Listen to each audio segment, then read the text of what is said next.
अस्सलाम वालेकुम फ्रेंड्स, मेरी आज की वीडियो का टॉपिक है कि कनाडा ने जो 3 मेजर्स लिए हैं उसके बाद वो मेजर्स कौन कौन से हैं और उसके बाद इमिग्रेशन का कनाडा में क्या मुस्तकबिल होगा। क्या कनाडा में इमिग्रेशन रुक जाएगी? आज की वीडियो में उन 3 मेजर्स को जो कि ऑनरेबल मार्क मिलर साहब ने लिए हैं उनको डिस्कस करेंगे और कनाडा में इमिग्रेशन का फ्यूचर डिस्कस करेंगे। वीडियो शुरू करने से पहले मैं हूं अजमल, आप देख रहे हैं मेरा यूट्यूब और फेसबुक चैनल। वीडियो अच्छी लगे लाइक करें, शेयर करें, सब्सक्राइब करें और बेल का बटन भी ज़रूर दबा दें। जैसा कि आपको पता है कि मार्क मिलर साहब ने जो ऑनरेबल इमिग्रेशन मिनिस्टर हैं उन्होंने 3 मेजर चेंजेस का ऐलान किया है इमिग्रेशन के हवाले से। उसमें जो पहला इमिग्रेशन में चेंज आया है वो विजिटर वीज़े के हवाले से है कि जो लोग विजिटर वीज़े पे आते थे और फ्लैग पोलिंग को बंद कर दिया गया है। विजिटर वीज़े पे आते थे और पहले उन्होंने इनसाइड कनाडा इसको बंद किया था, फिर जो कन्वेंशनल एक मेथड था जिसमें फ्लैग पोलिंग के ज़रिए या बॉर्डर पर जाकर तो इमिग्रेशन स्टेटस को चेंज किया जाता था, विजिटर वीज़ा से वर्क परमिट में किया जाता था, उसको भी बंद कर दिया गया है। और ये काफ़ी पहले भी मैंने अपनी एक वीडियो में बताया था कि ये एक्सपेक्टेड है क्योंकि अमेरिकन की तरफ से ये बहुत ज़्यादा प्रेशर है कि आप लोगों ने क्या खाता खोला हुआ है, ये इससे हमारे रूटीन के काम इफेक्ट होते हैं। और जो बॉर्डर ऑफिसर्स हैं वो भी इससे काफ़ी तंग थे क्योंकि उनके रूटीन की जो मैटर्स हैं वो इफेक्ट करते थे इससे।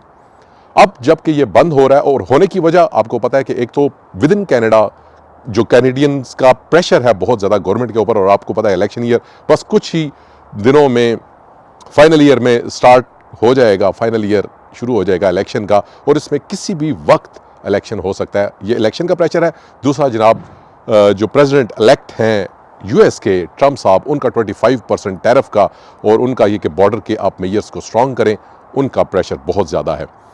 तो दूसरा जो मेजर लिया गया है, दूसरा जो इमिग्रेशन मिनिस्टर मार्क मिलर साहब ने बताया वो ये है कि जो LMIA के 50 पॉइंट्स एक्सप्रेस एंट्री में ऐड होते थे, कुछ जॉब्स के उन्होंने ख़त्म कर दिए हैं।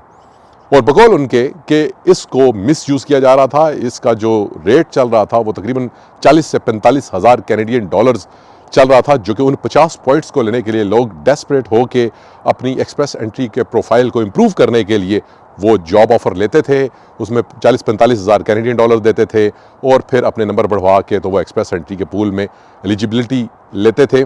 तो अब उस सिस्टम को कुछ जॉब्स में बंद किया गया है। कौन कौन सी जॉब्स हैं अभी नहीं बताया गया, आने वाले दिनों में ये बताया जाएगा। और फाइनली जो मेजर स्टेप उन्होंने कहा है कि वो IRPA immigration refugee protection act जो है उसको रिव्यू करने जा रहे हैं और उसमें कुछ चेंजिंग्स लाने जा रहे हैं। अब इसका जो इम्पैक्ट है वो असाइलम केसेस के हवाले से काफ़ी गहरा हो सकता है। अब मैंने आपकी पिछली एक वीडियो में भी बताया था कि असाइलम केसेस के हवाले से जो 2 मेजर्स हैं वो एक्सपेक्टेड हैं, वो हो सकते हैं और होने जा रहे हैं। और इसमें उन्होंने हल्का सा इशारा दिया है कि वो अपना जो असाइलम का प्रोसेस है उसको अलाइन करने जा रहे हैं यूएस के असाइलम प्रोसेस के साथ। अब याद रखिएगा इस यूएस में 2 मेजर चीज़ें हैं। एक चीज़, यूएस में 1 साल के अंदर अंदर आप अपना असाइलम केस पुट कर सकते हैं। कोई भी बंदा जो यूएस में आता है वो 365 डेज़ के अंदर अंदर अपना केस पुट अप कर सकता है। और दूसरा याद रखें कि वहाँ का भी जो बॉडी है वो इंडिपेंडेंट बॉडी है, न्यूट्रल बॉडी है, तो उसके साथ अलाइन करने जा रहे हैं। लेकिन वहाँ पे जो एक चीज़ डिफरेंट है वो है टाइम लाइन्स। जो यूएस की टाइम लाइन्स हैं वो बड़ी डिफरेंट होती हैं, वो बड़ी देर से हेयरिंग आती होती है। तो इम्पॉर्टेंट चीज़ ये है कि यहाँ पर ऐसी क्या चेंजिंग्स आएंगी, ये इंटरेस्टिंग है कि उसमें किस किस्म का चेंज करने जा रहे हैं जिससे कि ये अलाइन होगा मज़ीद। ये एक इंटरेस्टिंग चीज़ होगी। यूएस से आने वाले लोग हैं उनको जो 14 दिन का उनके पास टाइम पीरियड होता था कि वो उसके बाद अपना केस सबमिट कर सकते हैं, उसको भी ख़त्म किया जा रहा है। ये भी बातें चल रही हैं और ये भी इस वक्त मार्केट में बहुत ज़्यादा न्यूज़ है। लीगल एक्सपर्ट्स ये बता रहे हैं कि ये भी ख़त्म होने जा रहा है और ये लग भी यही रहा है कि ये ख़त्म हो जाएगा। अब बात यह है इन 3 मेजर्स के बाद कि अगर फ्लैग पोलिंग ख़त्म हो जाती है, उसके बाद एक्सप्रेस एंट्री के 50 पॉइंट्स ख़त्म हो जाते हैं और असाइलम के प्रोसेस को मज़ीद थोड़ा सा टाइट कर दिया जाता है, क्या इमिग्रेशन बंद हो जाएगी? तो इसका जवाब है हरगिज़ नहीं। इमिग्रेशन कभी भी बंद नहीं होगी, कभी बंद हो ही नहीं सकती। जो नॉन हिस्ट्री है, दुनिया की तारीख हमें ये बताती है कि इमिग्रेशन जितने मर्जी हालात हों, जैसा कि मर्जी हालात हों, चलती रही हैं।